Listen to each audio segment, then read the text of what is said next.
Baik, bismillahirrahmanirrahim. Alhamdulillahirabbil alamin wa bihi nasta'inu ala umuri dunya waddin wa ala alihi wa sahbihi ajmain. Asyhadu an la ilaha illallah wa asyhadu anna Muhammadan abduhu wa rasuluh. Allahumma shalli wa sallim wa barik ala sayyidina Muhammad wa ala ali sayyidina Muhammad. Rabbi shrah li sadri wa yassir li amri wa hlul 'uqdatam min lisani yafqahu qawli ya alim ala ya ma ba'du. Syukur alhamdulillah kita panjatkan kepada Allah Subhanahu wa taala, malam hari ini kita kembali bertatap muka tentunya di tahun yang baru, di tahun 2003. Mudah-mudahan kita terus bisa bersyukur atas nikmat-nikmat yang Allah berikan selama dari sejak kita lahir sampai di tahun 2023 ini. Alhamdulillah. Salawat dan salam kita curahkan kepada junjungan kita, Nabi besar kita, Nabi Muhammad SAW. Semoga kita senantiasa mengikuti apa yang dicontohkan beliau. Karena untuk sukses di dunia sampai sukses di akhirat, tidak ada contoh yang lain kecuali baginda Nabi Muhammad Rasulullah SAW yang diikuti oleh para sahabat-sahabatnya, para ulama, para tabi'in, dan mudah-mudahan kita juga salah satu umat yang dianggap umat terbaik oleh baginda Rasulullah SAW. Nah, sebelum kita mulai, ini udah ada 107 peserta ya. Alhamdulillah, sudah ada 108 sekarang tambah lagi. Mudah-mudahan ini maksimal kuotanya kalau nggak salah 300 peserta. Ya, jadi mudah-mudahan bisa maksimal, bisa full. Nah, ya. Karena yang akan kita bahas malam hari ini insya Allah berbagai macam strategi untuk menghadapi tahun 2023. Yang punya impian, yang 2022 impiannya belum tercapai, insya Allah boleh jadi Allah siapkan 2023 ini untuk kita mencapai semua keinginan, semua impian yang tentunya yang diridhoi oleh Allah Subhanahu wa taala. Saya mau lihat dulu yang sudah hadir dari mana aja nih. Ada Pak Ridho dari Pekalongan. Pak Ridho, Masya Allah. Kemudian ada Pak Amir dari Cirebon. Ada dari Magetan, Bu Un Sarwati. Kemudian ada Pak Diki Cibinong. Nah, kemudian Mbak Diana NTB, Bandung hadir, Pak Komarudin dari Jakarta Utara, Insya Allah ya. Pak Fitriadi dari Pasinagara, Masya Allah, Ciamis, Jawa Barat. Waduh. Kemudian ada Bunda Ningsi dari Depok, Magelang ya, Purwokerto, Cikampek, Masya Allah. Kemudian ada Bunda Leader, ya, Bu Nuraini dari Jakarta Timur. Insya Allah.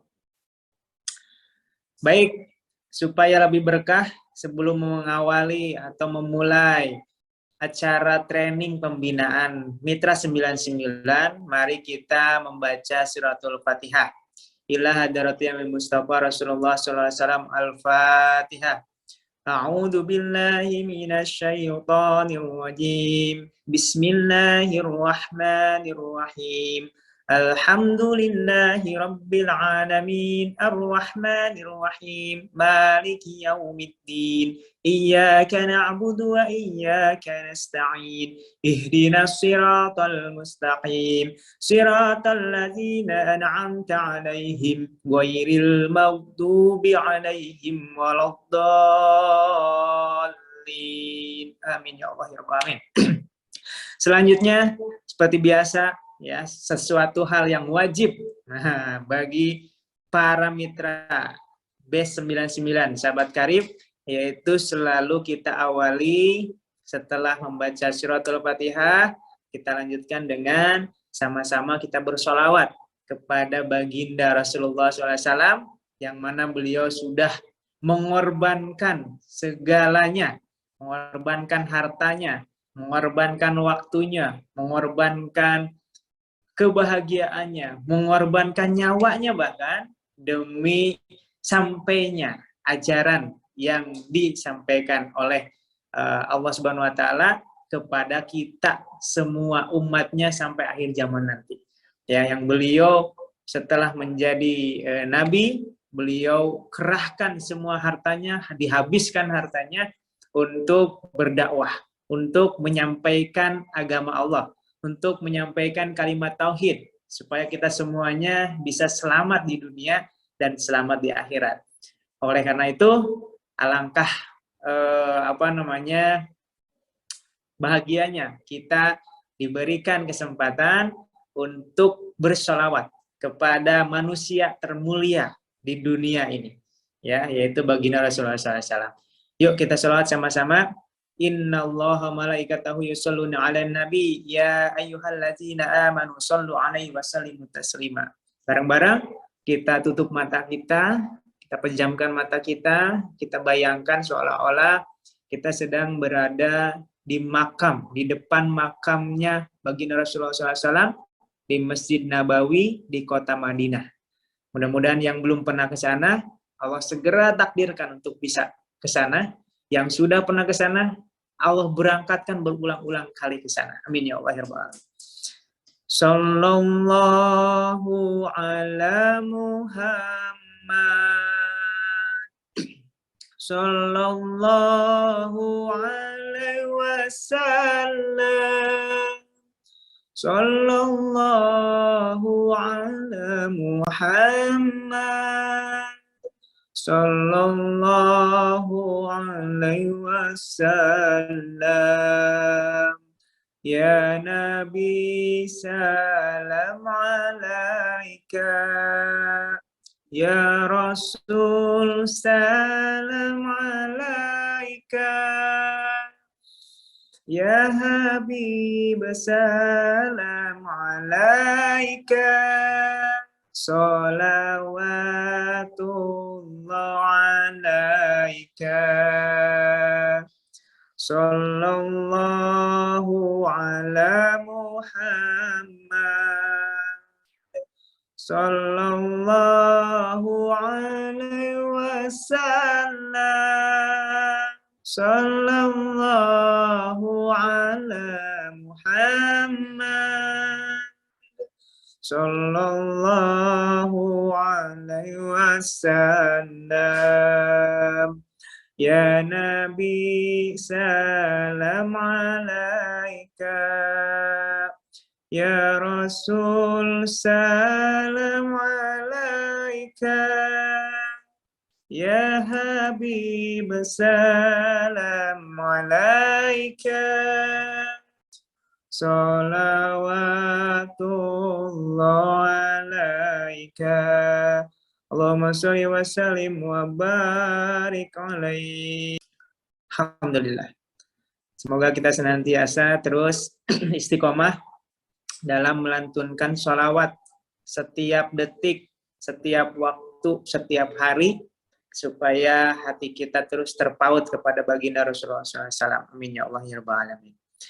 Baik Bapak Ibu semuanya, sahabat semuanya, para pejuang anti riba, para pejuang anti riba, para pejuang keluarga, para pejuang bisnis syariah, para pejuang-pejuang atau para khalifah Allah, para wali Allah, ya, kita semua sebagai wali Allah. Wali Allah itu perwakilan Allah yang diturunkan di muka bumi ini. Tugas kita untuk menyampaikan kebesaran Allah. Tugas kita untuk mengajak semua umat, semua manusia kembali kepada fitrahnya, yaitu mengenal siapa yang menciptakannya, siapa Tuhannya, untuk apa kita hidup di dunia ini, dan akan kemana kita setelah mati nanti. Nah, itulah tugas utama kita semua sebagai orang Islam, orang beriman di dunia ini. Tugasnya itu.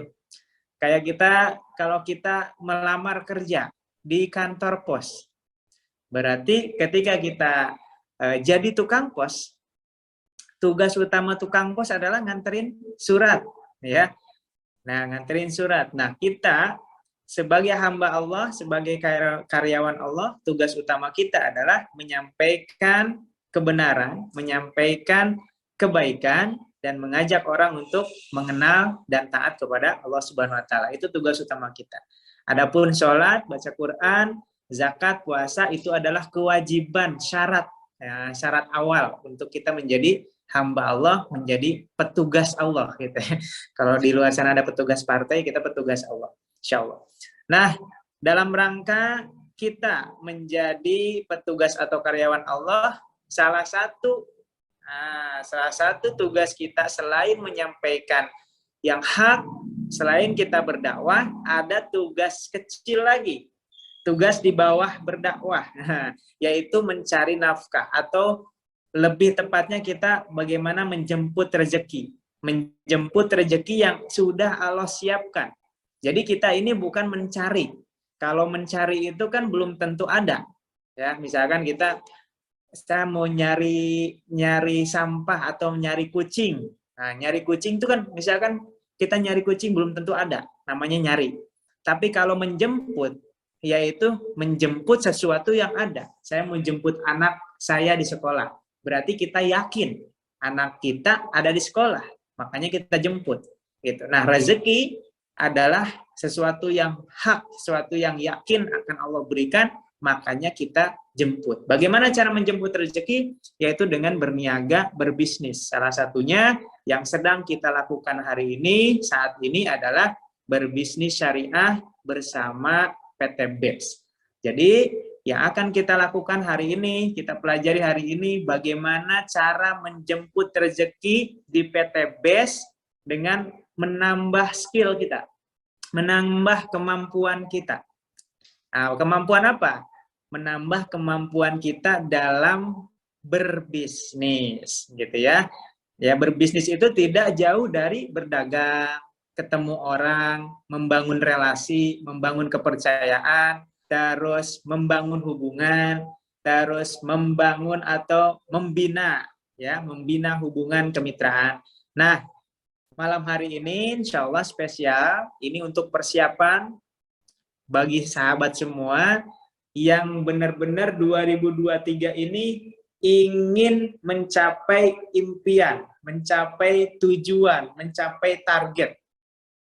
Kira-kira sahabat semuanya malam hari ini sudah punya target belum nih? Sudah punya cita-cita belum nih? Apa yang ingin ditargetkan di tahun 2023?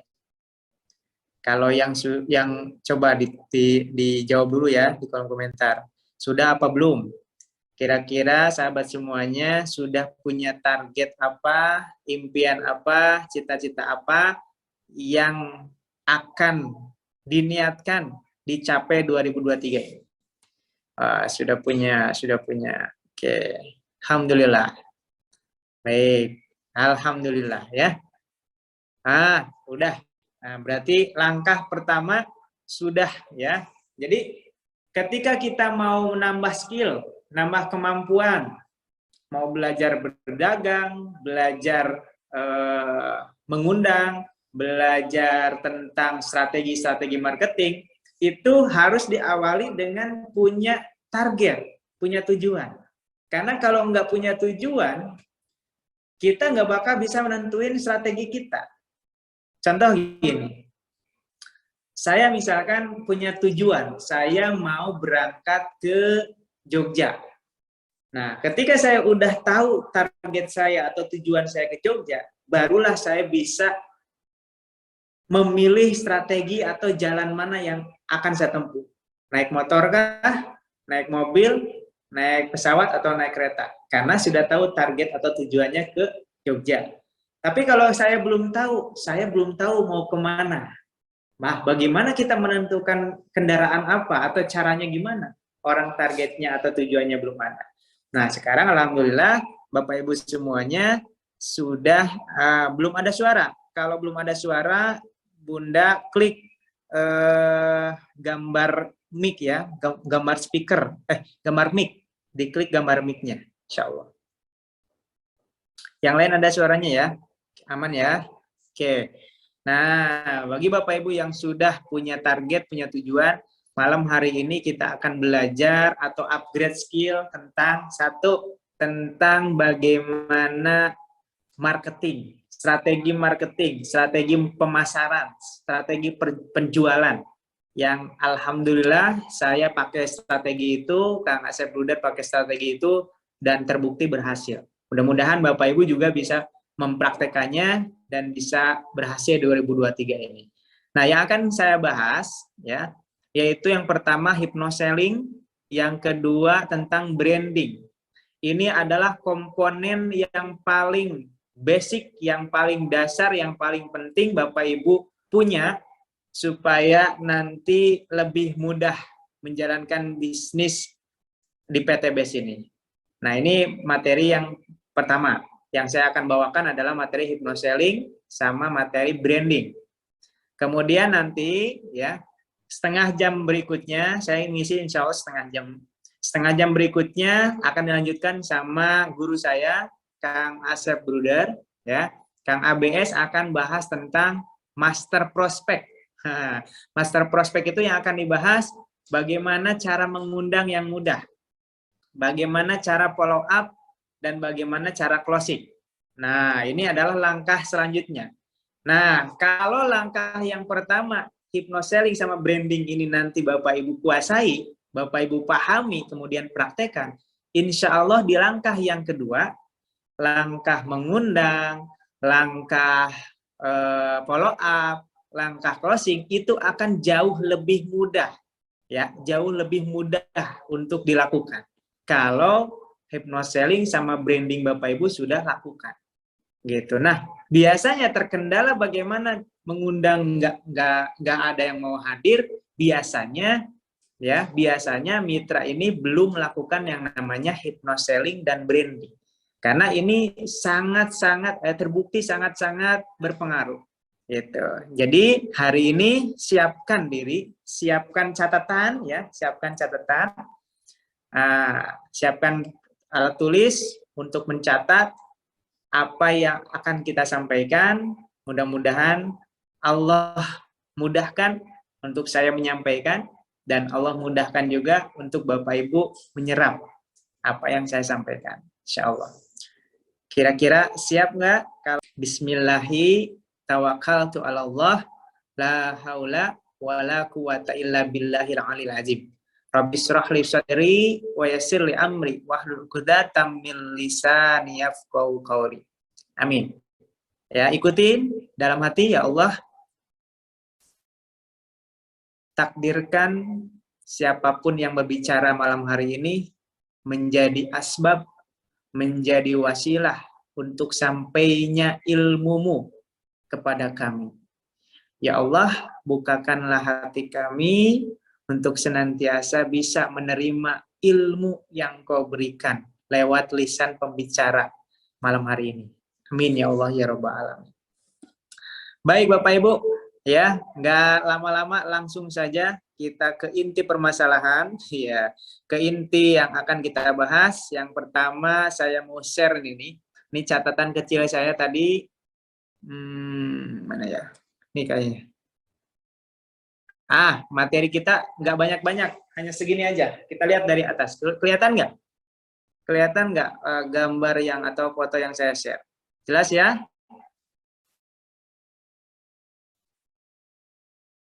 Jelas ya? Alhamdulillah. Oke.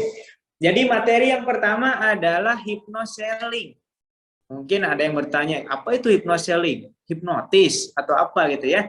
Jadi hypnoselling ini secara garis besar artinya atau definisinya adalah teknik menjual dengan memaksimalkan otak kanan. Nah, teknik menjual dengan memaksimalkan otak kanan. Oke. Nah, kita bicara dulu tentang otak kanan ya, biar lebih mudah dicerna. Jadi gini, jadi otak kita ini ada dua bagian ya, secara hipno ya, bahasa hipnonya ada dua bagian, otak kiri, otak kanan. Bedanya apa sih otak kiri, otak kanan? Gimana kita cara ngebedainnya? Cara ngebedainnya simpel. Kalau otak kiri ini itu hanya mencerna kayak angka, terus tulisan, ya, kata-kata, itu otak kiri. Nah, otak kanan itu mencerna imajinasi, mencerna bayangan. Ya, contoh gini. Ini dasarnya otak kanan ya. Kalau saya bilang gajah, coba jawab. Kalau saya bilang gajah, yang pertama kali terpikir huruf G A J A H atau yang terbayang adalah bayangan gajahnya. Coba. Ketika saya katakan gajah, yang Anda pikirkan pertama kali bayangan gajah atau katanya G A J A H. Ayo, gambar gajahnya atau katanya? Ya, gajahnya. Betul. Nah, itulah dasarnya otak kanan. Gitu ya. Dasarnya otak kanan. Oke. Itu pertama. Yang kedua gini. Kalau saya suruh Bapak Ibu menghafal 5 ya. Saya sebutin 5-nya ya. 5 kata aja. Gajah ya. Ayo ditulis, dicatat di buku. Dicatat di buku ya. Gajah ya. Ayo nomor 1 coba. Nomor 1 gajah. Dah. Nomor 2 handphone. Nomor 3 mobil. Dah. Nomor 3 mobil. Nomor 4 meja. Nomor 5 pintu. Dah, ya. Oke. Kalau Bapak Ibu ya, kalau Bapak Ibu pakai otak kiri, misalkan saya suruh hafalin nih 5 kata ini. Terus Bapak Ibu pakai otak kiri. Maka cara Bapak Ibu menghafal adalah melihat kata-katanya. Gajah, HP, mobil, meja, terus pintu. Dihafalin kata per katanya. Itu berarti Bapak Ibu pakai otak kiri. Tapi kalau Bapak Ibu menghafalnya dengan bayangan, itu Bapak Ibu pakai otak kanan. Nah, saya pastikan kalau Bapak Ibu cara menghafalnya dengan cara menghafal kata-kata gajah, HP, mobil, gajah, mobil, itu akan sulit mengingat dan akan cepat lupa. Ya. Itu baru 5, apalagi suruh menghafalkan 100. Mungkin Bapak Ibu menganggap, itu mustahil. Saya nggak bakal bisa, apalagi misalkan usia Bapak Ibu di atas 40 misalkan, atas 30. Duh, saya mustahil menghafal 100 kata. Tapi ternyata Bapak Ibu, kalau kita pakai otak kanan, itu akan cepat mudah menghafalnya. Ya, inilah salah satu kedasatan otak kanan. Bagaimana cara menghafal 5 tadi? Nah, otak kanan ini suka dengan cerita yang bisa dibayangin. Ya. Kalau tadi cara menghafalnya gajah, HP, mobil, meja, pintu. Gajah, HP, mobil, meja, pintu. Kalau kayak gitu, udah mah sulit cara menghafalnya dan cepat lupanya. Coba sekarang ganti pakai otak kanan. Gimana caranya? Bikin cerita. Ya, misalkan nomor 1 kan gajah, nomor 2 HP. Bayangin gajah nginjek HP. Coba bayangin dulu. Gajah nginjek HP. Kebayang nggak? Kebayang ya, gajah nginjek HP. Dah, lupain ya. Lupain aja. Nah, saya suruh Bapak Ibu lupain ya. Sekarang nomor 3-nya apa? Mobil.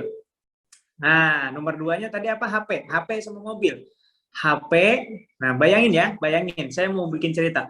Saya punya HP, itu saya lempar ke mobil Ferrari.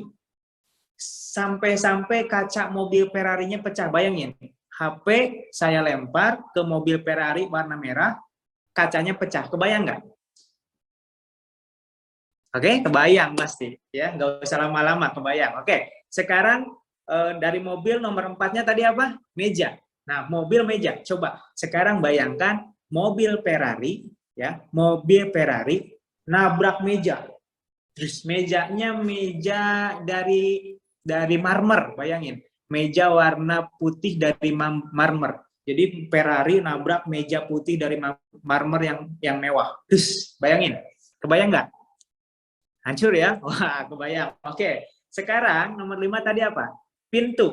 Nah, hubungin ya, bikin cerita meja dengan pintu. Semakin aneh, ini uniknya, semakin aneh ceritanya, yang penting terbayang, otak kanan kita itu semakin mudah mencerna dan semakin mudah ingat. Nah, sekarang apa hubungannya meja dengan pintu? Oke, anggap aja Bapak Ibu tiba-tiba kayak Aderai. Wah, berotot kayak Aderai, ngangkat meja yang tadi meja marmer yang berat itu Bapak Ibu angkat, dilemparin ke pintu rumah Bapak Ibu sampai hancur. Brus, kebayang nggak? Kebayang. Oke. Nah, Bapak Ibu kan tadi saya suruh lupain ya ceritanya. Saya mau tanya, tadi gajah ngapain? Ayo, ceritanya tadi gajah ngapain? Ada yang ingat? Ayo, ada yang ingat? Gajah nginjak HP. Kebayang nggak? Masih kebayang nggak dalam pikiran? Jelas ya? Masih sangat kebayang, jelas, dan saya yakin kalau besok atau lusa saya tes lagi, Bapak Ibu, saya tanya gajah kemarin ngapain? Saya yakin ya, Bapak Ibu akan ingat, oh gajah itu nginjek HP. Itu kerennya otak kanan. Ya. Terus HP diapain? Saya mau tanya, HP diapain? HP saya apain? Ada yang ingat HP diapain? Dilempar ke Ferrari, Masya Allah. Mudah-mudahan Bapak Ibu punya Ferrari ya. Amin ya. Oke, nah sekarang Ferrari ngapain tadi? Kebayang? Masih ingat nggak? Masih kebayang nggak? Ferrari ngapain? Mobil Ferrari nabrak meja. Oke, tadi mejanya diapain tadi sama Anda? Diangkat, dilempar ke pintu. Masya Allah. Anugerah, salah satu anugerah yang diberikan oleh Allah Subhanahu wa Ta'ala kepada kita lewat pikiran bawah sadar. Ya, lewat pikiran bawah sadar. Nah, artinya apa? Artinya hypnoselling ini akan memaksimalkan otak kanan kita dan otak kanan calon pelanggan kita atau calon mitra kita. Ya. Oke, kebayang ya sekarang ya, apa bedanya otak kiri sama otak kanan. Makanya kalau Bapak Ibu mau mudah menghafal Al-Quran, dan ini sudah saya praktekkan, mudah menghafal Al-Quran, Bapak Ibu tahu nggak, Ustaz Adi Hidayat, ya, menghafal Al-Quran itu sampai kebayang halamannya, ayatnya, dan itu bisa dipelajari oleh siapapun, bisa dipraktekkan oleh siapapun. Bahkan oleh Bapak Ibu yang usianya 60 tahun, ya, itu bisa dipraktekkan. Nah, nanti insya Allah hari Jumat, mudah-mudahan ada umur, ya mudah-mudahan saya juga nggak lupa, dan ada waktunya, nanti saya akan sharingkan. Ya, mudah-mudahan bermanfaat bagaimana cara menghafal Quran dengan otak kanan, bagaimana belajar Al-Quran dengan otak kanan. Nah, itu sudah saya praktekkan. Nah, itu selingan aja ya, mudah-mudahan nanti Bapak Ibu bisa ngikutin juga. Insya Allah gratis ya. Oke, nah yang susah itu memang kalau untuk hafiz Quran itu bukan cara menghafalnya. Menghafal itu sangat mudah, karena janji Allah dalam Al-Quran, Allah mudahkan Al-Quran untuk dihafal. Tapi yang susah itu menjaganya. Nah, hafiz itu yang susah bukan menghafal, tapi menjaganya. Nah, harus ada murojaah rutin setiap hari. Nah, intinya otak kanan kita ini diberikan keajaiban oleh Allah. Yang pertama, memorinya jangka panjang. Yang kedua, mudah menangkap, mudah menerima, mudah memahami, mudah membayangkan. Ya. Nah, inilah yang akan kita maksimalkan ketika kita prospek. Ya. Jadi hypnoselling itu adalah memaksimalkan kinerja otak kanan kita dan memaksimalkan kinerja otak kanan calon mitra kita. Nah, apa hubungannya? Bagaimana tekniknya? Yuk kita bahas ya. Kita bahas. Oke, ini ya. Jadi tadi definisi hypnoselling itu teknik menjual dengan memaksimalkan otak kanan. Berarti intinya ketika kita mau nawarin produk, mau ngundang calon mitra, mau menjelaskan produk, menjelaskan atau mau presentasi, gimana caranya kita ini menggunakan otak kanan, itu intinya. Ya, ketika Bapak Ibu bisa mentransfer sesuatu yang bisa dibayangkan, yang bisa dirasakan oleh calon mitra kita, maka Bapak Ibu sudah menggunakan yang namanya hypnoselling. Bagaimana tekniknya? Nah, tekniknya nomor 1 yaitu dengan storytelling, yaitu dengan banyak bercerita. Ya, kenapa kita harus banyak bercerita? Ketika kita mau prospek, ketika kita jadi pembicara, ketika kita mau undang. Karena ketika kita bercerita, yang menerima adalah otak kanan. Kayak tadi, ya, pas kita ceritain gajah nginjek HP, yang nerima adalah otak kanan. Makanya akan mudah diserap, akan mudah diingat oleh calon mitra kita. Nah, di sini juga ya hubungannya dengan kita di PT BES, ketika kita ketemu calon mitra, jangan ngomongin ini produk bagus loh, ini produk bisa menghemat BBM loh, atau ini produk bisa herbalnya bisa menyembuhkan loh. Tidak salah, cuma itu akan diterima dengan otak kiri. Ketika yang nerima otak kiri, susah dipahami, terus mudah dilupakan, dan rentan ditolak. Gitu. Tapi kalau dengan storytelling itu bercerita. Contoh gini, tiba-tiba misalkan lagi cerita apa, Bapak Ibu bilang ini, Insya Allah, misalkan lagi ceritain tentang riba, tiba-tiba saya cerita ke Pak Budi, misalnya Pak Budi, sekarang lagi marak-maraknya loh riba. Pak Budi, ya sekarang ini lagi banyak yang terjerat hutang riba ya Pak ya. Kasihan, saya juga dulu merasakan Pak. Saya dulu terlilit hutang riba, terlilit cicilan motor, terlilit cicilan mobil. Itu setiap bulan pusing banget Pak, mumet banget Masya Allah. Dan dulu itu saya nggak tahu gimana cara menyelesaikannya Pak. Tapi Alhamdulillah Pak, Masya Allah, berkat pertolongan Allah Pak. Kemarin saya ketemu dengan sebuah komunitas. Dan komunitasnya itu udah ngebantu ribuan orang terbebas dari hutang riba. Nah, itu adalah namanya teknik cerita. Ya, teknik cerita. Ketika kita cerita seperti itu, dia akan langsung kebayang. Oh, dia juga pernah kena riba. Oh, tapi sekarang ada komunitas. Emang bener ya komunitasnya ngebantu orang bebas hutang riba? Nah, ketika dia bertanya, emang bener ya? Berarti sudah ada interest, sudah ada ruang untuk kita bisa masuk, ya. Entah itu mau ngundang, ataupun entah itu kita mau prospek langsung. Ya, jadi intinya hypnoselling itu adalah teknik bercerita. Cerita tentang pengalaman kita kah? Kalau kita belum lunas hutang, ceritain tentang pengalaman leader kita. Ya, makanya Bapak Ibu semuanya wajib mengetahui kronologis perjalanan. Misalkan kita mau ngundang calon mitra kita ini ke seminarnya Kang Asep, baik itu online ataupun offline. Nah, Bapak Ibu wajib mengetahui kronologisnya. Kang Asep itu dulu, Kang ABS itu pernah punya hutang berapa, ya, terus bisa lunas dalam waktu berapa lama di PT BES, gitu. Nah, itu harus tahu untuk apa? Untuk Bapak Ibu ceritain kepada calon mitra Bapak Ibu. Karena mungkin Bapak Ibu kalau mau nyeritain sendiri kan belum ada pengalaman, belum ada, mungkin masih punya hutang gitu ya. Nah, kalau Bapak Ibu masih punya hutang, ceritakanlah, storytellingkanlah orang-orang leader-leader yang sudah lunas hutang, terutama menceritakan yang namanya pembicara. Makanya masuk teknik hypnoselling itu adalah kemampuan kita edifikasi. Edifikasi itu adalah menceritakan pengalaman seorang leader, pengalaman seorang pembicara kepada calon mitra atau calon undangan kita. Itu edifikasi. Nah, yang ketiga adalah teknik testimoni yang sudah saya sampaikan beberapa minggu yang lalu.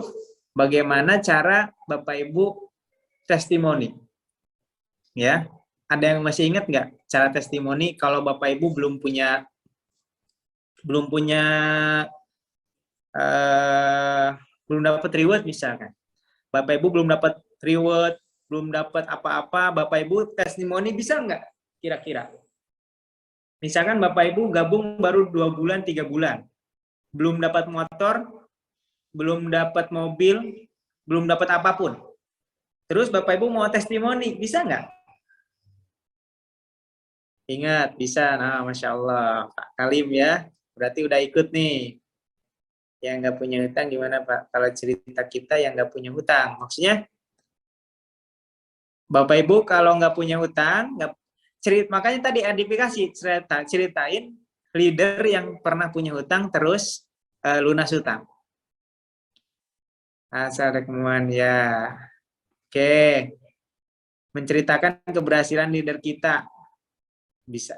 Ya, bisa itu edifikasi. Enggak, ini testimoni Bu Yani. Beda. Kalau menceritakan keberhasilan leader kita namanya edifikasi. Nah, testimoni bagi diri kita sendiri. Saya ingatkan lagi deh, ya. Mungkin banyak yang belum ikut dulu. Jadi, misalkan saya belum dapat reward nih. Saya belum dapat reward, terus saya mau testimoni. Saya tinggal bilang gini, Pak, Masya Allah, Alhamdulillah, saya Ojatsu, Pak, setelah bergabung di komunitas anti riba ini, Pak, meskipun baru sebentar, sudah banyak yang saya dapatkan di komunitas ini, Pak. Yang pertama, saya diajarkan bagaimana cara lunas hutang dengan cepat. Makanya saya jadi punya target dan punya keyakinan bisa lunas hutang bulan depan, atau 3 bulan yang akan datang, atau tahun ini. Yang kedua, manfaat yang sudah saya dapatkan setelah saya bergabung di komunitas ini, saya diberikan mentor gratis seumur hidup, Pak. Mentor bisnis yang dia udah terbukti sukses. Bayar saya bisnis konvensional, kalau mau dapat mentor bisnis, saya harus bayar, Pak. Jutaan, Pak, per hari. Di sini saya dikasih mentor tidak hanya satu, Pak. Ya, ada Kang Asep Bruder mementorin saya, ngasih ilmu ke saya gratis. Ada sponsor saya, ada Pak Jadan Haris, ada Pak Haji Rizky, Bu Novi Rati, Pak Jibirawan, Bunda Dania. Itu mentor-mentor saya gratis, Pak. Saya konsultasi ke beliau, Masya Allah, gratis. Dan beliau sudah terbukti sukses. Terus manfaat saya, ya manfaat yang saya dapatkan setelah bergabung di komunitas ini, saya jadi dapat relasi yang banyak banget, ribuan. Nah, gitu. Itu adalah testimoni, Pak. Ya. Jadi Bapak Ibu belum dapat reward, belum dapat apapun, kalau Bapak Ibu merasakan dengan hati nurani, maka Bapak Ibu sudah mendapatkan banyak sekali manfaat. Ilmu tentang lunas hutang, dapat saudara lebih banyak, dapat mentor gratis, dapat pembinaan gratis, dapat pendampingan usaha gratis. Nah, itulah testimoni. Gitu. Oke? Betul Pak Ali menceritakan apa saja yang sudah kita dapatkan selain reward. Jadi manfaat-manfaat selain reward itu banyak banget. Reward itu hanya hadiah ketika kita sudah bisa bersyukur tentang apa yang sudah Allah berikan. Bapak Ibu dengan digabungkan dengan komunitas anti riba saja, komunitas karib aja, itu adalah rezeki yang tidak ternilai harganya. Kenapa? Karena dengan bergabung dengan komunitas anti riba, Bapak Ibu jadi sadar bahwa riba itu adalah dosa besar. Nah, ya betul nggak? Jadi sadar Bapak Ibu bahwa cara untuk kaya itu adalah meninggalkan hutang riba. Gitu. Ya. Itu saya di postingan ikut training online dan Masya Allah. Oke, itu ya. Jadi testimoni bisa dilakukan meskipun Bapak Ibu belum punya reward. Ya, sampaikan manfaat-manfaat yang sudah didapatkan. Ya. Tapi di ujungnya nggak usah bilang gini, ya meskipun sampai saat ini saya belum dapat reward. Itu nggak usah disampaikan, Pak. Nggak ada gunanya. Ya, kita nggak boleh berbohong, tapi nggak boleh lugu gitu loh. Berbeda, bohong sama lugu beda. Berbohong itu menyampaikan yang tidak benar. Contoh, saya udah dapat reward, padahal belum dapat. Nah, itu nama bohong. Tapi kalau saya bilang, saya tidak bilang saya belum dapat reward, tapi saya nggak bilang nih, ya itu bukan bohong, Pak. Karena saya menyampaikan apa yang perlu disampaikan. Alhamdulillah saya sudah dapat manfaat gitu loh, ya. Nah, gak usah di ujungnya meskipun saya belum dapat reward, itu jatuhnya malah mengeluh. Barang siapa kufur, barang siapa mengeluh, ya kufur nikmat berarti, maka azab Allah sangat pedih. Nauzubillah min dzalik. Oke, itu cara testimoni. Oke, lanjut ya, biar nggak kepanjangan. Nah, jadi itu ya intinya. Hypnoselling itu adalah teknik menjual dengan memaksimalkan otak kanan, yaitu singkatnya ya. Ini saya ambil singkatnya aja. Karena kalau training benerannya hypnoselling ini trainingnya bisa 2 hari gitu ya. Nah, coba tanya Kang HBS, hypnoselling ini kalau betulan dikupas tuntas bisa 2 hari. Nah, saya simpelkan aja, saya sederhanakan. Jadi hypnoselling ini adalah teknik bercerita. Jadi ketemu orang cerita. Bapak Ibu pernah nggak ketemu sama agen asuransi? Ya mungkin di sini Bapak Ibu ada yang mantan agen asuransi, ya. Bapak Ibu pernah ketemu sama agen asuransi. Ketika ketemu apa yang dilakukan? Yang dilakukan adalah bercerita, ya nggak? Ada mantan agen asuransi. Betul nggak Pak Hendra? Ya, yang sering dilakukan oleh agen asuransi bercerita, betul nggak? Coba dijawab dulu. Yang udah pernah jadi agen asuransi nih, storytelling, kan? Ya, itulah kekuatan the magic sales itu adanya di bercerita, gitu. Ya, tidak mungkin orang akan tertarik dengan sebuah produk atau sebuah tawaran apapun kecuali bercerita. Karena ketika kita bercerita, yang menerima adalah otak kanan, gitu ya. Jadi sekarang sok bercerita lah. Nah, daripada ceritanya untuk gibah gitu ya, kita alihkan. Setiap ketemu orang cerita tentang sahabat karib. Misalkan, oh, Masya Allah, saya Alhamdulillah sama Allah dipertemukan sama orang yang luar biasa. Jadi saya ketemu namanya Kang Asep Bruder nih. Beliau itu dulu pernah punya hutang 1,3 miliar loh Pak. Masya Allah. Tapi atas pertolongan Allah, dengan bantuan komunitas anti riba, beliau sekarang lunas hutangnya. Bahkan beliau bisa punya mobil, punya rumah tanpa harus kredit. Masya Allah. Gitu. Nah, itu namanya bercerita. Nah, ujung-ujungnya apa? Ujung-ujungnya kebetulan Pak, nanti hari Rabu beliau mau berbagi caranya Pak. Cara beliau mau bercerita, cara beliau gimana cara lunas hutang. Kalau Bapak ada waktu, ikut Zoom-nya Pak, gratis ini kok Pak. Lah, lumayan lah Pak, nambah-nambah ilmu buat kita, Masya Allah, kan gitu. Nah, itu namanya teknik storytelling, bercerita. Ya, gampang ya. Jadi kita cerita aja gitu. Nggak usah ngomongin produk, nggak usah ngomongin apa, bercerita, ujung-ujungnya ngundang. Ya, bercerita tentang edifikasi pembicara boleh. Ya, itu inti dari hypnoselling. Oke, lanjut ya. Yang kedua adalah branding. Nah, ya, branding ini sangat penting Bapak Ibu. Apa itu branding? Branding itu adalah teknik membangun pengenalan diri.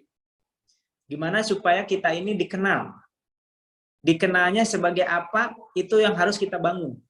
Kalau kita nggak ngebangun kita mau dikenal seperti apa, maka orang akan berpersepsi sesuai dengan pikiran mereka masing-masing. Ya. Jadi kalau kita mau dikenal orang sebagai penulis, ya kita harus kenalkan diri kita penulis. Kalau kita ingin dikenal orang sebagai konsultan lunas hutang, supaya orang yang sedang punya hutang nanya ke kita, maka kita harus kenalin diri kita ini sebagai konsultan hutang. Ya, kalau kita ingin dikenal sebagai pebisnis, ya kita kenalin, saya seorang pebisnis. Ya, buktikan dengan apa? Nanti ya di status, di sosmed, di YouTube, ya, supaya orang ketika melihat kita ingat apa gitu. Nah, itu namanya branding, teknik membangun pengenalan diri, kepercayaan, dan menarik perhatian. Ya, menarik perhatian. Ya. Tekniknya bagaimana?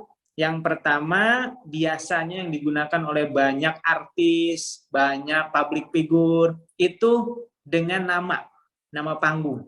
Ya, kalau namanya udah enak diingat sama orang lain, misalkan, ya sudah, kalau udah unik namanya, nggak usah ada nama panggung.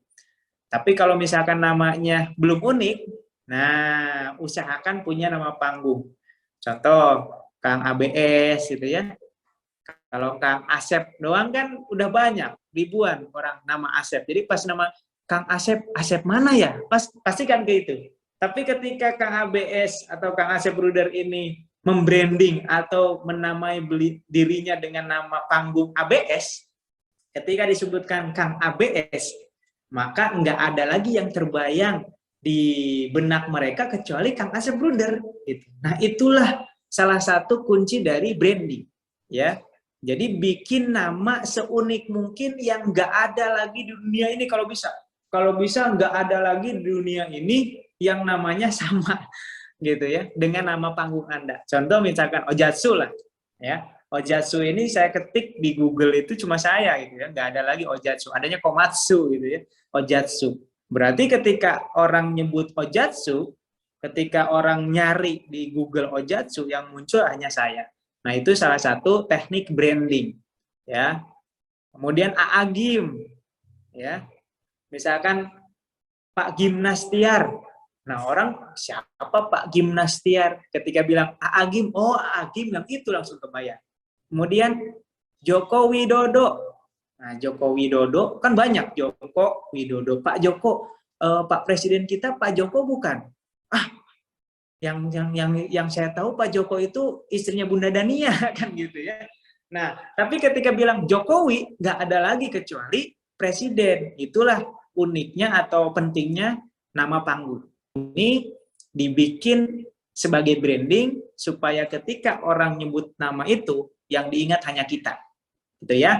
Nah, jadi teknik yang pertama adalah bikin nama panggung. Nama panggung harus yang benar-benar unik satu-satunya di dunia kalau bisa. Gitu ya. Yang kedua, video edifikasi. Ya. Video edifikasi itu kayak gimana? Bapak Ibu bikin YouTube, bikin channel YouTube. Meskipun ya nggak harus target-target punya subscriber banyak, tapi minimal Bapak Ibu punya channel untuk memperkenalkan diri. Kalau Bapak Ibu belum terkenal, maka banyak-banyaklah bikin video sama top leader. Ya, misalkan hadir ke trainingnya Kang ABS, bikin video. Halo guys, atau Assalamualaikum warahmatullahi wabarakatuh, Bapak Ibu semuanya. Alhamdulillah hari ini saya dapat ilmu dari Kang Asep Bruder. Beliau ini punya hutang 1,3 miliar, alhamdulillah lunas.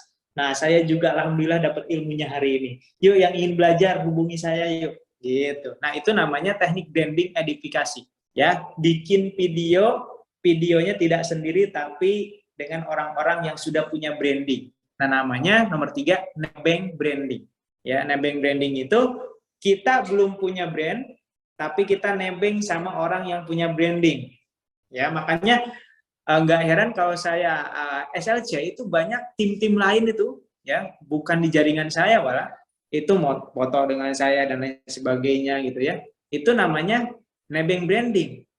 Atau saya dulu belum dapat apa-apa nih, saya foto sama Pak Haji dan Haris, itu namanya nebeng branding. Saya ceritain, pas di foto itu saya ceritain bahwa saya berfoto dengan guru saya, namanya Pak Haji dan Haris, beliau sudah dapat mobil dan Pajero. Nah, itu namanya nebeng branding. Terus teknik yang keempat dalam branding itu adalah membuat status aktivitas bareng public figure. Ya. Misalkan Bapak Ibu ikut training atau seminarnya atau trainingnya Pak Haji dan Haris, foto dari belakang, sedang banyakan. Foto terus bikin status, alhamdulillah hari ini saya dapat ilmu gratis lagi dari komunitas anti riba, itu tentang cara bebas hutang riba. Setiap aktivitas Bapak Ibu foto, update status, ya, itu. Jadi update status itu aktivitas-aktivitas bareng orang-orang yang sudah sukses. Nomor 5 adalah bikinlah sosial media yang elegan, IG yang elegan, ya, penampilan yang bagus, kemudian Facebook juga. Nah, jangan ada Facebook yang fotonya alay atau statusnya mengeluh, jangan, gitu ya. Harus elegan supaya orang yang melihat akan trust, akan percaya, akan tertarik dengan Bapak Ibu semuanya. Nah, itulah ya dua materi yang Bapak Ibu, kalau Bapak Ibu praktekkan, insya Allah Bapak Ibu akan mendapatkan percepatan, ya, mendapatkan percepatan dalam membangun bisnis jaringan. Oke ya, jadi orang kalau misalkan masih mau menuju kesuksesan, sedang membangun branding, usahakan Bapak Ibu pakaiannya jangan apa adanya, ya. Karena orang itu tidak melihat hati kita dulu, tidak melihat niat kita, tapi melihat tampilannya dulu, ya. Kecuali kalau Bapak Ibu sudah sukses, sudah kayak Bob Sadino misalkan, ya, mau penampilan kayak gimana juga orang udah kenal, orang udah paham, dia orang kaya, orang sukses gitu ya. Ya, jadi Bapak Ibu selama merintis kesuksesan, belum dapat reward, usahakan pakai jas, terus rapi, supaya orang yang melihat itu minimal dengan tampilan Bapak Ibu dipercaya, gitu ya. Jadi itulah Bapak Ibu basic atau fondasi atau dasar kalau Bapak Ibu mau percepatan. Jadi banyak banget yang nanya kenapa Kang Asep Brudar cepat, Ojatsu cepat, ya, karena mungkin salah satunya ya secara wasilahnya, secara teorinya, yaitu kita menggunakan yang namanya teknik hypnoselling dan branding. Terlepas pasti semuanya atas pertolongan Allah dan keajaiban Allah. Tapi untuk mendapatkan keajaiban, untuk mendapatkan pertolongan Allah, kita harus namanya ikhtiar maksimal. Ikhtiar maksimal itu dengan ilmu, dengan skill, dengan wawasan, dengan pengetahuan. Salah satunya adalah dengan teknik hypnoselling dan branding. Ya, jadi Bapak Ibu, beruntung Bapak Ibu yang hadir malam hari ini ya, karena saya kasih ilmu yang ini ilmu mahal Bapak Ibu. Bapak Ibu kalau tahu ya, kita kalau ngadain training sebelum di PTBS itu tentang hypnoselling, tentang branding, itu 3.500.000 itu 2 hari. Iya. Ini kita kasih gratis. Ya, mudah-mudahan meskipun dikasih gratis, Bapak Ibu tetap menghargai ilmu ini sebagai ilmu yang luar biasa, sehingga Bapak Ibu semangat mempraktekkan, semangat melaksanakan ilmu ini, dan mudah-mudahan ini menjadi wasilah buat Bapak Ibu bisa percepatan, dapat reward, dapat rezeki, dapat kesuksesan di tahun 2023 ini. Amin ya Allah ya Rabbal Alamin. Baik Bapak Ibu, sebelum saya lanjutkan ke Kang Asep Brudar, saya kasih waktu 5 menit nih buat Bapak Ibu yang mau bertanya, monggo. Ini saya ngebut ya, biar nggak kemalaman.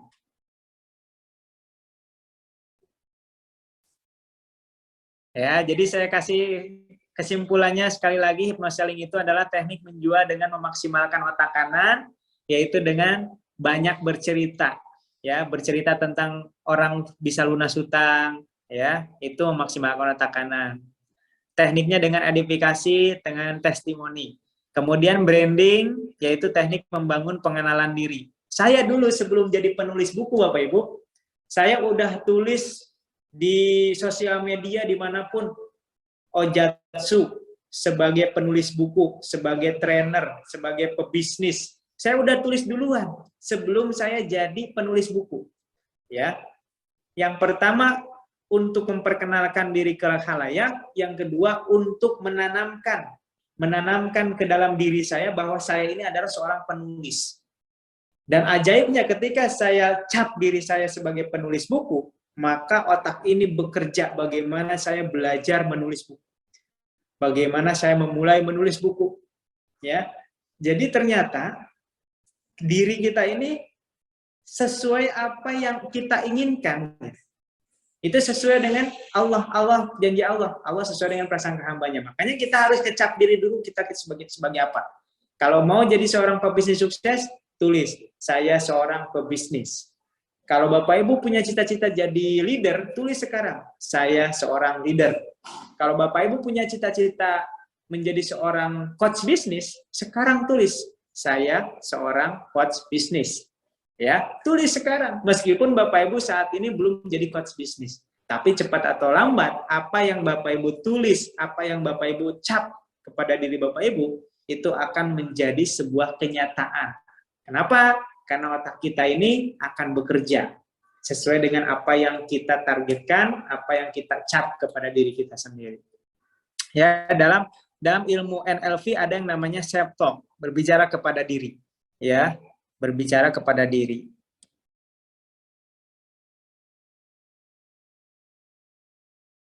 Nah, ini ada pertanyaan. Oke, bentar. Dari Pak Budi, mohon dijelaskan teknik branding nomor 5, sosmed elegan. Oke, sosmed elegan itu adalah dari mulai namanya. Misalkan saya, nama di IG misalkan, @muhammad_ojatsu atau @ojatsu base corporation misalkan. Harus elegan, harus mencerminkan branding kita. Yang kedua, fotonya harus jelas, dan fotonya kalau bisa kita sedang berfoto dengan orang yang sudah sukses. Kalau kita belum sukses, itu namanya elegan. Terus status-statusnya tentang bisnis, tentang mengingatkan orang untuk berbuat baik, tentang apa ilmu yang sudah didapatkan di PTBS, di Sahabat Karib gitu ya. Begitu Pak, siapa tadi? Pak Budi ya. Kemudian Pak Parisan, maksudnya memaksimalkan otak kanan itu untuk kita atau calon prospek? Dua-duanya Pak. Untuk kita itu kita asah otak kanan kita. Bagaimana cara mengasah otak kanan? Ya itu tadi, kita tulis misalkan 10 kata atau 20 kata, terus kita bikin cerita antar kata. Kayak tadi aja, saya tulis 5 kata, gajah, handphone, mobil, meja, terus pintu. Nah, saya bikin cerita antar kata ini. Gajah sama HP, saya bikin cerita, HP sama mobil, saya bikin cerita, gitu terus. Ya, itu namanya ngasah otak kanan kita. Nah, ketika kita sudah mengasah otak kanan kita praktekkan ketika kita ketemu Camit dengan bercerita. Bagaimana cara bercerita orang yang otak kanannya udah terasah? Dia bercerita sambil ngebayangin. Misalkan saya nyeritain Kang Asep Bruder. Saya sambil ngebayangin Kang Asep Bruder dulu waktu punya hutang mungkin kayak gini ya susahnya. Punya hutang 1,3 miliar, nggak kebayangkan Pak, Masya Allah susah banget. Nah sambil dibayangkan. Itulah cara storytelling dengan otak kanan. Jadi yang pakai otak kanan itu calon prospek kita dengan kitanya. Supaya calon prospek kita pakai otak kanan mencernanya, maka kita berceritanya dengan otak kanan. Ya, sambil ngebayangin. Kalau kita kebayang apa yang kita ceritakan, ya alurnya jelas, bayangan jelas, insya Allah diterima juga dengan jelas dengan otak kanan. Gitu Pak Parisan. Bagaimana cara yang tepat untuk menghadapi calon mitra yang gak mau mendengarkan cerita kita Ustadz? Nah ini, ya kadang-kadang kita ini berprasangka buruk. Ya, bagaimana kita tahu dia mau mendengarin atau enggak? Maka salah satunya adalah kita bertanya dulu. Ya, teknik bertanya dulu. Misalkan, Masya Allah Pak, kayaknya Bapak hidupnya bahagia banget ya Pak ya. Kayaknya nggak punya hutang deh Bapak. Nah, itu pertanyaan yang seolah-olah memancing dia. Bener nggak dia punya hutang? Kalau dia nggak benar-benar nggak punya hutang, dia bilang gini, ya Alhamdulillah Pak, dulu saya punya hutang, saya sekarang nggak punya hutang. Oh, berarti udah nggak punya hutang. Tapi kalau dia sedang punya hutang, boro-boro Pak. Saya itu lagi, ini pasti keluar tuh. Ya, pasti keluar. Dimumet tuh, mikirin cicilan. Baru kita cerita. Oh, tenang Pak. Saya juga dulu saya juga kenal sama namanya Kang Asep Bruder. Balik lagi ke situ. Dulu dia juga pernah punya hutang, Pak. Mungkin kalau Bapak mah berapa, Pak? Kalau beliau ini hutangnya 1,3 M loh, Pak, dulu. Gitu, ya. Jadi dipancing. Biasanya saya mancingnya gitu. Masya Allah, saya lihat Bapak ini bahagia banget, kayaknya nggak punya hutang, nggak punya cicilan ya, Pak ya. Gitu, ya. Cara mancingnya, Pak Burat nih. Apa pentingnya attitude dalam proses sukses? Baik attitude kepada mentor atau sesama mitra. Attitude atau sikap. Ya, sikap kita kepada semua orang, mau itu kepada mentor, mau itu kepada mitra, ya, itu menentukan bagaimana kita juga mendapatkan hasil. kita sukses atau tidaknya itu ditentukan dengan attitude kita. Ya, ada nggak orang yang attitude-nya atau sikapnya jelek tapi sukses? Ada aja. Cuma berkah nggak kesuksesannya, gitu. Ya, tapi kalau orang yang berattitude, orang yang akhlaknya bagus, ya, kepada mentor bagus, kepada mitra juga bagus, biasanya akan mendapatkan sebuah kesuksesan yang benar-benar nikmat, gitu, dan bahkan lebih cepat. Ya, jadi attitude ini sangat-sangat berpengaruh kepada kesuksesan. Gitu Pak Saiful. Kemudian Bu Nur Cahyati, bagaimana caranya biar kita percaya diri Pak? Percaya diri ya, kadang-kadang gini, kalau kita lagi nggak percaya diri, maka kita yang penting percaya kepada Allah. Ya, contoh gini, saya kayaknya nggak mampu deh, saya kayaknya nggak bisa deh, tapi Allah Maha bisa, gitu. Kadang-kadang saya juga ketika nggak percaya diri, ya udah, saya nggak percaya diri nih, ya udah, yang penting saya percaya Allah. Kalau saya nggak bisa, tapi Allah Maha bisa, ya, gitu. Oke, saya seorang businessman, betul. Oke, katakan itu. Oke, udah ini, udah. Bagaimana cara kita untuk memulai storytelling sementara kita susah untuk memulai berbicara dan kurang percaya diri? Ya, tadi bertanya, banyak bertanya aja, Pak.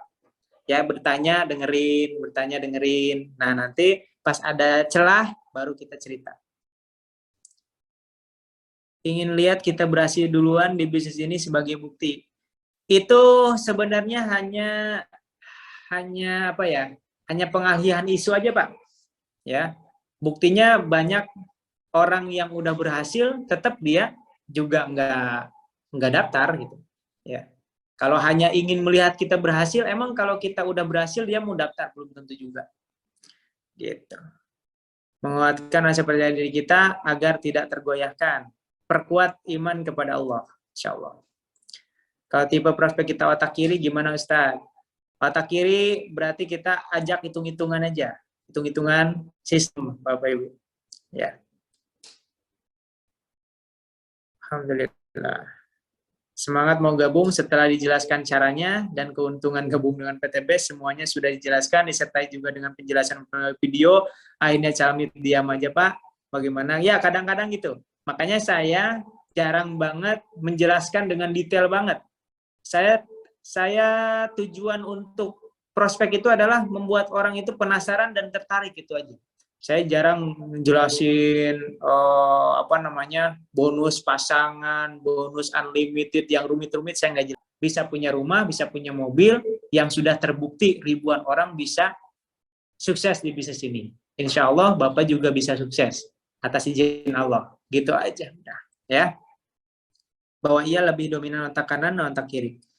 Ya, biasanya yang dominan otak kanan itu suka dengerin musik atau mudah terenyuh, mudah terharu gitu ya.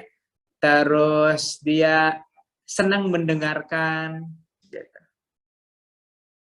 Kebanyakan terkenalan modal, bukan kebanyakan Pak Samsul, Pak Samsul. Tapi semua. Coba saya mau tanya Pak Samsul pas mau daftar kendala modal nggak? Pasti kendala modal. Saya kendala modal, Bu Novi Ratih kendala modal, terus semuanya kendala modal. Makanya ketika ada yang bilang, saya pengen banget tapi nggak ada modalnya, bilang sama Pak. Gitu. Ya, ketika dia bilang nggak ada modalnya, kita bilang sama Pak. Saya dulu juga gitu Pak. Pas mau daftar itu boro-boro modal Pak. Saya sedang punya hutang, saya sedang dililit hutang, dikejar-kejar rentenir misalnya. Tapi saya mikir lagi Pak, kalau saya nggak maksain daftar di PT BES, gimana saya bisa melunasi hutang? Nah, makanya saya paksain dulu Pak. Saya sampai jual yang saya punya, ya. Saya sampai minjem misalnya. Ya, ceritain aja. Karena saya yakin Bapak Ibu 90% yang ada di Zoom ini awalnya juga pasti sedang nggak ada modal. Meskipun ada modal, pasti bukan buat modal ini. Pasti tadinya buat yang lain. Gitu. Ya, karena saya pernah ngecek gini loh. Ketika ada orang, saya mau Pak, Mas Ojat, tapi saya belum ada uangnya. Masa sih Pak nggak ada uang? Bener loh Pak, nanti ntar hilang loh duitnya. Langsung dia bilang, ada sih Pak, uang mah cuma kan buat yang lain. Nah berarti kan bukan nggak ada uang, tapi belum dialokasikan untuk bisnis PTBS. Gitu ya. Jadi ketika dia bilang nggak ada modal, bilang sama, saya juga gitu dulu. Oke. Ajak calon mitra kita yang ingin meluruskan niat ini dengan hati yang bersih, Pak Ustadz. Ya, nanti dijelaskan sama Kang Asep Bruder ya, untuk follow up-nya, untuk cara ngundangnya. Saya nggak gampang terenyuh, pendekatan terbaik harusnya bagaimana ketika kita dominan otak kiri, selain hitung-hitungan. Otak kiri. Nah, Pak Saiful ini adalah salah satu contoh otak kiri. Maka tinggal dibalikin aja. Pak Saiful dulu pas mau bergabung, apa yang membuat klik Pak Saiful? Nah, itulah yang dilakukan kepada calon mitra Pak Saiful yang otak kiri. Gitu. Ya, gampang ya. Kalau kita otak kiri, tanya lagi. Saya dulu yang paling membuat saya klik dan memutuskan untuk daftar itu apa? Nah, itu lakukan kepada calon mitra kita. Apakah jadwal training offline kedua materi bagus ini? Oke, Bapak Ibu semuanya, saya mau menghimbau, mungkin nanti dihimbau juga sama Kang Asep Bruder, bahwa tanggal 16, catat, tanggal 16 di Bekasi akan ada HTS Akbar. Ini Bapak Ibu, saya wajibkan hadir. Supaya yang pertama dapat ilmu, yang kedua Bapak Ibu akan dapat web resmi gratis dari PTBS. Ya, jadi Bapak Ibu pastikan hadir di HTS. Nah ini, ya HTS Akbar. Bapak Ibu pastikan hadir supaya ilmunya bisa langsung dipraktekkan di situ. HTM-nya berapa, Kang? HTM-nya kelihatan di sini. Oh iya, tanggal 19 ya. Tanggal 19 Januari. Tanggal 19 Januari seharian. Ya, HTM-nya 100.000. Itu udah banyak banget dapatnya. Plus dapat web replika resmi dari PTBS untuk siar. Jadi webnya itu nanti kita atau Bapak Ibu dapat web, di webnya itu ada tombol klik WhatsApp yang langsung klik ketika calon mitra ngeklik itu masuknya ke WhatsApp Bapak Ibu semuanya. Ya. Jangan OTS nanti nggak kebagian karena ini rebutan dengan tim-tim lain se-Indonesia nih, se-Jabodetabek. Jadi bukan tim N99 aja nih yang ikut. Jadi banyak banget yang ikut, dari HSC banyak yang ikut. Jadi pastikan Bapak Ibu segera daftar hari malam ini juga kalau bisa. Malam ini juga ya, saya sarankan. Kalau enggak, Bapak Ibu akan kehabisan kursi karena kuotanya 400 ya. Yang mau daftar lebih dari 1.000, bayangin. Jadi cepet-cepetan ya, saran saya, mudah-mudahan Bapak Ibu ya kebagian tempat. Karena kalau udah lebih dari 400, meskipun Bapak Ibu hadir ke sana nggak bakal diterima. Ya, mau duduk di mana, berdiri, masa seharian berdiri kan nggak mungkin. Gitu ya. Jadi Bapak Ibu pastikan malam hari ini ya, hubungi tuh Bunda Ani. Nomornya udah ada. Screenshot aja dulu tuh ya. Ininya apa namanya? Playernya. Nomornya tuh 08188889 sekian-sekian. Segera. Bismillah ya. Jadikan ini sebagai momentum buat Bapak Ibu mendapatkan ilmu, mendapatkan wawasan yang lebih banyak lagi. Karena rezeki itu sesuai dengan wawasan kita, sesuai dengan kapasitas kita. Ya, Allah akan memberikan air sesuai dengan wadah air yang sudah kita siapkan. Oke, baik Bapak Ibu semuanya. Ya, itu yang saya dapat sampaikan malam hari ini. Untuk selanjutnya, saya akan panggilkan guru saya. Beliau akan membahas, nah ini prakteknya setelah mempraktekkan hypnoselling dan branding ini nanti, ya ini praktekkan dulu, baru praktekkan yang akan disampaikan oleh Kang Haji Muhammad Asep Bruder, yaitu tentang bagaimana cara mengundang calmit, bagaimana cara follow up, bagaimana cara closing yang efektif, ya, dan beliau sudah praktekkan. Nah, kalau materi malam ini semuanya dilakukan, semuanya dipraktekkan, insya Allah Bapak Ibu akan mendapatkan sebuah percepatan dalam bisnis apapun, ya, terutama bisnis Beskop Syariah ini. Baik Bapak Ibu, kita panggilkan langsung guru saya, ya.